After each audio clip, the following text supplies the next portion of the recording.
Hello friends, welcome back to my channel. आज एक और वीडियो आपके साथ में शेयर करने के लिए आई हूँ। जो लोग फर्स्ट टाइम मेरी वीडियो को देख रहे हैं, मैं आपको बता देना चाहती हूँ, छोटे छोटे स्टोरीज़, पैराग्राफ, ऐसे मैं आपके साथ शेयर करती रहती हूँ, जिनसे हम बहुत सारे न्यू वर्ड सीखते हैं, अपनी वोकैबुलरी को इम्प्रूव करते हैं। साथ ही जो भी ग्रामर दी जाती है, मैं कोशिश करती हूँ कि ईजी वे में आपको एक्सप्लेन कर सकूँ। सो यस, आज हमारा टॉपिक होने वाला है गर्ल्स एजुकेशन के ऊपर, और इसमें जितने भी सेंटेंस हम देखने वाले हैं वो हमें प्रेजेंट टेंस के और पास्ट टेंस के देखने को मिलेंगे, और कुछ सेंटेंस जो है हमें वो मॉडल्स भी मिलेंगे। स्टार्ट करते हैं रीडिंग और देखते हैं क्या है इसके अंदर। If we look at the demographics, India is one of the most populated countries. ठीक है, इफ़ यदि या फिर अगर वी लुक हम देखते हैं एट द डेमोग्राफिक्स, अगर हम जनसांख्यिकी को देखते हैं या फिर हम पूरी जनसंख्या को देखते हैं, सिंपली आप ये भी बोल सकते हैं इंडिया यानी कि भारत है one of the most populated, one यानी कि एक है वो सबसे ज़्यादा आबादी वाले कंट्रीज़ यानी कि देशों में से। तो सिंपली सेंटेंस को हम कैसे रीड करेंगे कि अगर हम जनसांख्यिकी को देखते हैं तो भारत जो है वो सबसे ज़्यादा आज़ादी वाले देश में से एक है। हाउएवर, हालांकि the rate of girls education यानी कि जो लड़कियां हैं उनकी शिक्षा का जो दर है इज मीन्स है क्वाइट लो, वो काफ़ी लो है, काफ़ी कम है इन द कंट्री यानी कि देश में। हालांकि देश में लड़की की जो शिक्षा है उसकी दर काफ़ी कम है। It is quite troubling to see the figures in a country where women are given the status of goddess. It is quite troubling का मतलब क्या होता है? परेशान करने वाला। ठीक है, इट इज़ यह है क्वाइट, ये काफ़ी, ट्रबलिंग यानी कि परेशान करने वाला है। टू सी देखना, द फिगर मीन्स क्या होता है? आंकड़े देखना। इन अ कंट्री एक देश में, ठीक है, ये काफ़ी परेशान करने वाला है ऐसे आंकड़े देखना उस देश में वेयर जहाँ पर विमेन आर गिवन का मतलब क्या हुआ? आप देखिए, एक चीज़ ध्यान रखने वाली बात है, यहाँ पे सेकंड फॉर्म यूज़ हो रही है आर के साथ में। ठीक है, जब आर के साथ में थर्ड फॉर्म यूज़ होती है तो फिर हम वहाँ पर क्या करते हैं? विमेन आर गिवन यानी कि विमेंस को दिया गया है, जहाँ पर विमेंस को यानी कि औरतों को दिया गया है the status of goddess.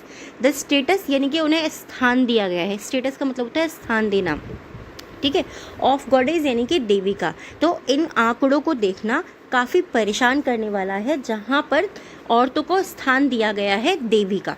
Simply इस तरीके से सेंटेंस को आप रीड कर सकते हैं। आगे जो हमारे सेंटेंस है वो भी इसी तरीके से रहेगा। The figure have significantly improved. The figures जो आंकड़े हैं हैव सिग्निफिकेंटली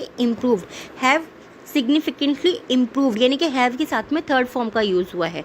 ये हमारा क्या है? ये हमारा प्रेजेंट परफेक्ट टेंस है। ठीक है, जो फिगर है, वो जो आंकड़े हैं वो सिग्निफिकेंटली इम्प्रूव्ड हुए हैं, वो काफ़ी ज़्यादा इम्प्रूव्ड हुए हैं, पहले से वो काफ़ी ज़्यादा इम्प्रूव्ड हुए हैं। ठीक है, टू एन एक्सटेंट यानी कि ये जो पहले की जो सीमा थी उसमें अभी के काफ़ी ज़्यादा सुधार हुआ है। बट लेकिन there is still a long way to go. लेकिन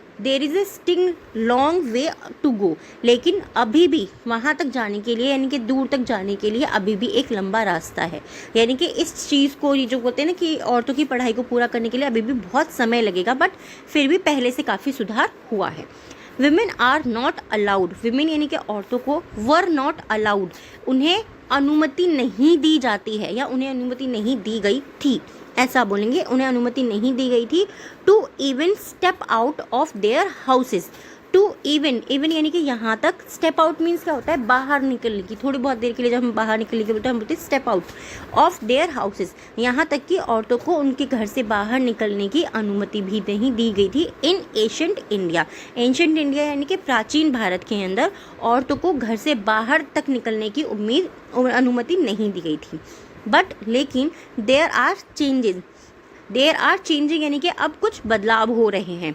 अलॉन्ग विथ चेंजिंग टाइम्स यानी अलॉन्ग विथ का मतलब होता है साथ में, चेंजिंग टाइम्स यानी कि समय के साथ में बदल कर, पीपल्स यानी कि लोगों की थिंकिंग इज ऑल्सो चेंजिंग। लोग जो हैं उनकी सोच भी साथ ही साथ बदल रही है या बदली है, ऐसा भी आप बोल सकते हैं। They wish to educate their they wish, वो कामना करते हैं या वो इच्छा करते हैं टू एजुकेट यानी कि शिक्षित करने की। देयर मीन्स उनके, वे इच्छा करते हैं या कामना करते हैं, ये हमारा प्रेजेंट का इंडेफिनिट टेंस है, ठीक है।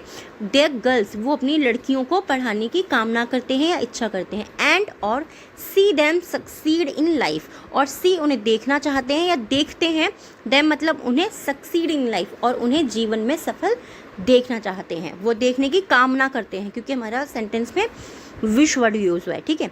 हाउएवर, हालांकि it is not the case in rural India, ठीक है। रूरल इंडिया में क्या होता है कि it is not the case, ये ऐसा मामला नहीं है। In rural India, rural India के अंदर ही केवल ये मामला नहीं है, यानी कि ग्रामीण क्षेत्र जो है भारत का, केवल उसके अंदर ये मामला नहीं है।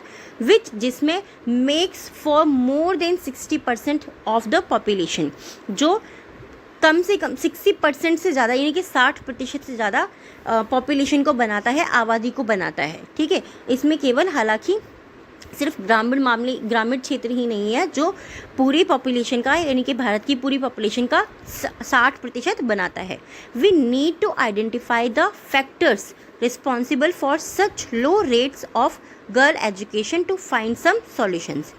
वी नीड, हमें आवश्यकता है या फिर हमें ज़रूरत है, तो आइडेंटिफाई, हमें पहचानने की आवश्यकता है, द फैक्टर्स, उन कारकों को या फिर उन कारणों को, कारक और कारण दोनों ही सेम ही होते हैं, उन कारणों को हमें पहचानने की आवश्यकता है जो रिस्पॉन्सिबल हैं यानी कि जिम्मेदार हैं फॉर सच लो रेट्स यानी कि इतने कम जो दर है लड़कियों की पढ़ाई की, ऑफ गर्ल एजुकेशन, लड़कियों की पढ़ाई की जो इतनी कम दर है, उसके जो कारण है हमें उन्हें पहचानने की आवश्यकता है।